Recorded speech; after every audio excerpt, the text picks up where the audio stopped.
It's Macy from Macy's Reading Corner, back with I Survived the Eruption of Mount St. Helens in 1980 by Tarshis, illustrated by Scott Dawson.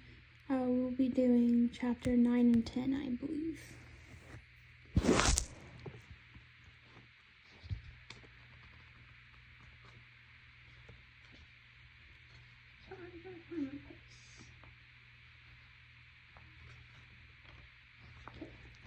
Chapter 9.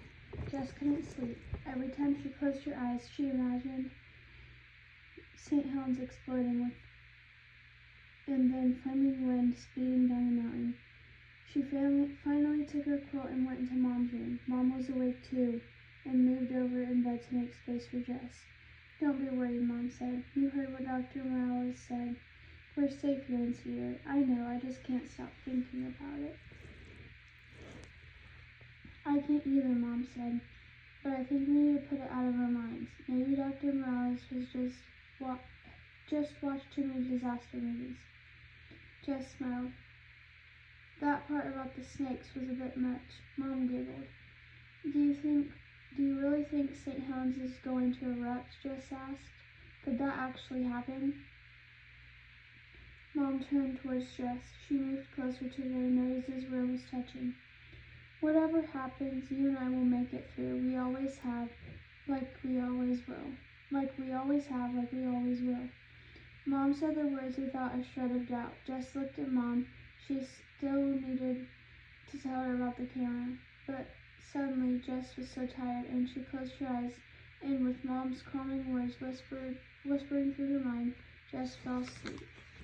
The next morning, Jess and Mom barely finished breakfast when the twins came barging through the door. "We're in the newspaper," Sam cried. "You are?" Jess said with surprise. "Not us," Eddie cried. "St. Helens." They held up the Seattle paper with the headline screaming out from the top front page. "Mount St. Helens awakes!" Jess couldn't believe that their mountain was on the front page of an important newspaper like the Times. At school that day, their teacher, Mr. Daly, canceled their fractions quiz. Instead, he gave them a lesson about volcanoes. He explained that the Earth was like a big ball of candy with different layers. The outer shell was the crust and was about 18 miles thick. Underneath was an ocean of fiery molten rock.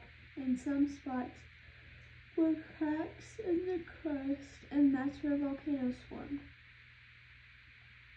Jess was shocked to learn that there were 1,500 volcanoes around the world that could be active, and 14 of them were right in the Cascades. How did she not know any of this? None of the kids in the class knew. On the blacktop, nobody wanted to play kickball. They all nervously eyed the mountain, which rose up in the distance. Kids gathered around as Sam repeated Dr. Morales' story of Mount Pelee. He explained how the warning signs, the rotten eggs, stench of sulfur gas, the mudslides, and of course the pit vipers. He told them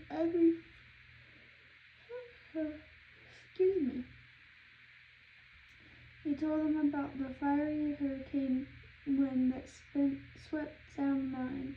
The kids listened with their eyes wide, slack jaws. This story was better than the legend of Skeleton Woman. On Tuesday, Missy saw a garter snake slithering through the grass behind the blacktop. "It's a pit viper!" she shrieked. Other kids freaked out too. It took Mr. Daly the rest of recess to calm them down and to convince them that there were no pit vipers in the Washington state or anywhere else in the United States. Over the next few days, the police set up roadblocks on Spirit Lake Memorial Highway. They wouldn't let anyone within 10 miles of the mountain, not even loggers. The whole town seemed to be holding its breath, waiting for something to happen. Then, on Friday, something did. It was near the end of the school day, and Jess was gathering her notebooks for dismissal. Suddenly, a loud boom rattled their desks and sent Mr. Daly's office mug crashing to the floor. 21 heads turned and stared out the window. They had the perfect view of St. Helens rising up over the ridge. It didn't look peaceful anymore. Pale gray smoke was gushing out of the top. "It's erupting!" Sam cried. Chapter 10. But the loud boom and gush of smoke wasn't an eruption, not a real one. Dr. Morales explained this to them that night when he stopped by the diner. Mom was behind the counter and the twins were at the booth munching on French fries and focusing on their homework. Mr. Rowan was working late, and Mrs. Rowan was still with the twins' grandmother. They were happy to see Dr. Morales walking through the door. He's been working on the... Let me show you this picture.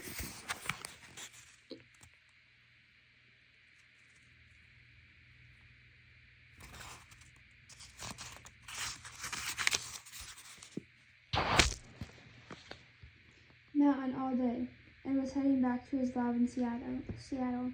I'd come by for another piece of that coconut cake, he said. Mom and Jess and the twins joined him in a booth, and he explained that what they'd seen and heard from their classroom earlier was called a steam explosion. And that's all it was, steam mixed with a little bit of ash. In true volcanic eruption, he went on, the smoke is still gray or black, and it lasts for many hours or days. The smoke today had billowed up for just a few minutes and then turned white and disappeared. The mountain had been peaceful ever since. A steam eruption is like a volcano burp, he said. They all laughed, but Dr. Morales wasn't totally joking. It's another warning sign. Nobody should doubt that St. Helens is wide awake and getting ready to erupt. There were more steam explosions as the weeks passed. Some lasted for hours. St. Helens was front page news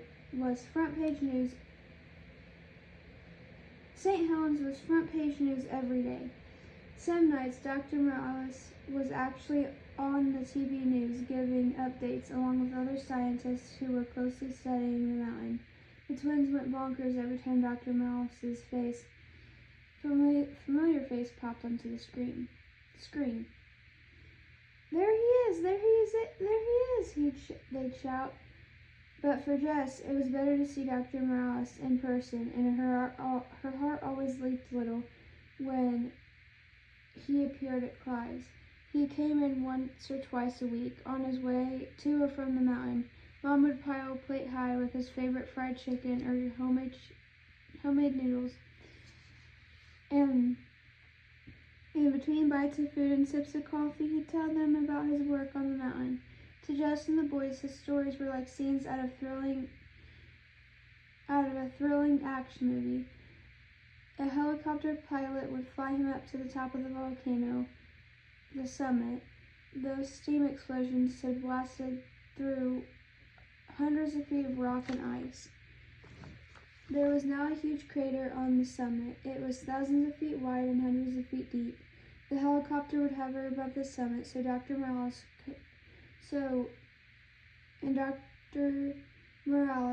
would hop out. He'd scoop up ash from the crater and gather samples of the gas seeping out.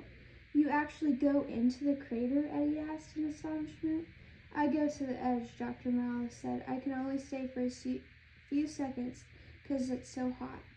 And I have to get away quickly because if a steam explosion happens while I'm there, well, you'd be toast, Sam said. Sammy, Mom scolded, but Dr. Morales laughed.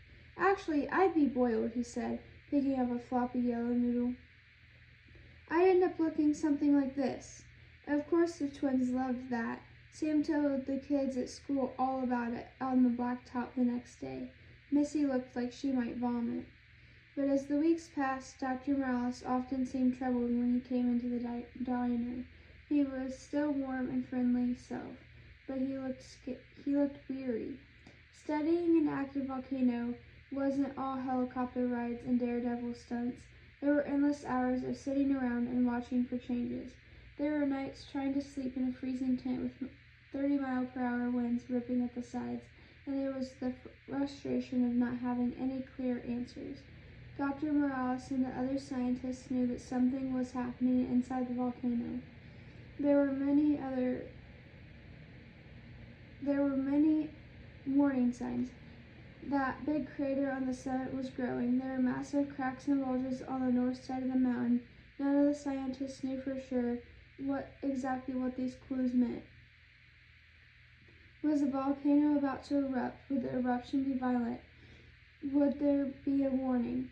We just don't know for sure, Dr. Morales said. Meanwhile, the mountain quieted down. Some folks in Cedar started to question whether the mountain was really going to erupt at all. Even some of the scientists admitted that it was possible that St. Helens could go back to sleep. At Clive's, people grumbled. Loggers impatient to get back to work, cabin owners wanted to check their properties, fishermen were itching to get back to their favorite streams. By the middle of May, the steam explosion did stop, and more people were becoming convinced that the danger had passed. On the blacktop, kids got tired of talking about the volcano. Missy even started up about Skeleton Woman again. One day, Jess and the boys were tossing a ball around when Missy came stamping up to Jess. You know, I never saw the proof. Proof of what? Jess asked. Skeleton Woman's shack, she said, crossing her arms. Jess rolled her eyes, and the twins groaned. Not this again. Of course, she and the twins had told the kids about being in the cabin when the earthquake happened. But there was nothing there, Eddie snapped. You promised you'd take a picture, Missy said. She tried, Sam said. Eddie and Sam started bickering with Missy, but Jess was no longer listening, because all she was thinking of now was Dad's camera. With all the excitement over the mountain, Jess had managed to keep her mind off the fact that she had lost Dad's prized possession, but she hadn't even told Mom yet. How could she have been so stupid? Why had she brought Dad's camera into the forest? What would Mom say when she realized it was missing? Tears flooded Jess's eyes. She turned and ran off the blacktop to a quiet spot behind the jungle gym. Sam and Eddie came to find her. What's wrong? Sam said. Jess kept her head down so her hair would hide her tears. That Missy, Eddie phoned. No, Jess choked, wiping her face. It's not her. It's my dad's camera. I just can't believe I lost it. My mom's gonna be so upset. Dad's camera wasn't just an expensive piece of equipment. It was part of Dad. And now it was lying in the dirt in that leaky cabin. We'll go find it, Sam said. We will? Eddie said. How? Jess said. The twins looked thoughtful. We'll figure out a way, Eddie said. Then he held out his hand. Sam put his on top. Jess hesitated, but then she put her hand on top of Sam's. They leaned together so that their foreheads were touching. One for all, Sam and Eddie chorused.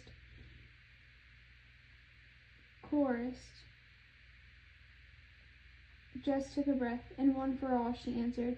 And when she felt ready, they walked together back to the blacktop.